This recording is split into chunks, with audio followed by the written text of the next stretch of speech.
Terima kasih Anda masih bersama kami. Lelang jabatan yang kembali dilakukan pemerintah Kota Makassar, khususnya untuk pemilihan kepala sekolah, menurut Gubernur Sulawesi Selatan harus dilakukan lebih baik. Meskipun Gubernur sendiri mengaku lelang jabatan yang diatur dalam Undang-Undang Aparatur Sipil Negara masih belum jelas juknisnya.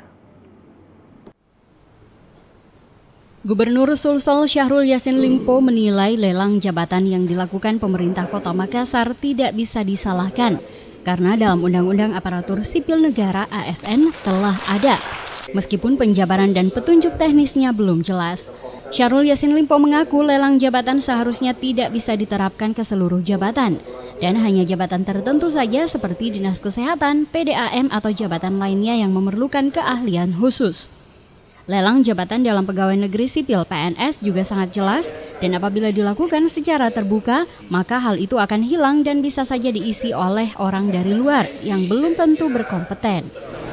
Ya, nyatanya kan dikomplain jabatan yang sudah dilakukan lelang oleh kemudian dibatalkan. Gimana caranya? Jauh banget kan jenjangnya. Local problem must be respond by local response. Itu pendekatan baru pemerintah.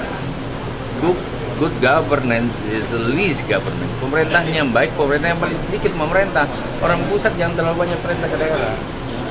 Dia cuma mengasistensi, mengarahkan kemana kita ini arah. Sementara itu, Iqbal Parewangi, Ketua Komite 1 DPD RI yang melakukan kunjungan kerja ke Sulsel menambahkan, lelang jabatan dalam Undang-Undang ASN harus segera ada petunjuk teknis yang jelas, sehingga pemerintah dalam menjabarkannya tidak salah. Pemerintah daerah yang menerapkan lelang jabatan dan kemudian terjadi kesalahan dengan adanya gugatan tidak serta-merta harus disalahkan. Jadi yang banyak ini improvisasi, iya. Yang banyak improvisasi. Sekarang saya mau mengatakan begini, pusat tidak berhak menyalahkan daerah mana melakukan itu dengan hasil improvisasinya. Karena memang juklak teknisnya belum diturunkan oleh pusat. Gak boleh kalau sekarang Makassar pertanyaannya menjalankan itu. Kalau ada kekeliruan yang terjadi di Makassar, pusat nggak boleh dong seenaknya, semena-mena untuk langsung menyalahkan. Mana aturan teknisnya? Undang-undangnya udah jalan setahun, belum ada breakdown-nya. Iqbal berjanji akan menyampaikan masukan dan permasalahan terkait lelang jabatan ke kementerian terkait, sehingga dapat segera dievaluasi dan diperbaiki. Dari Makassar, Syarifuddin Hamzah, GoTV memberitakan.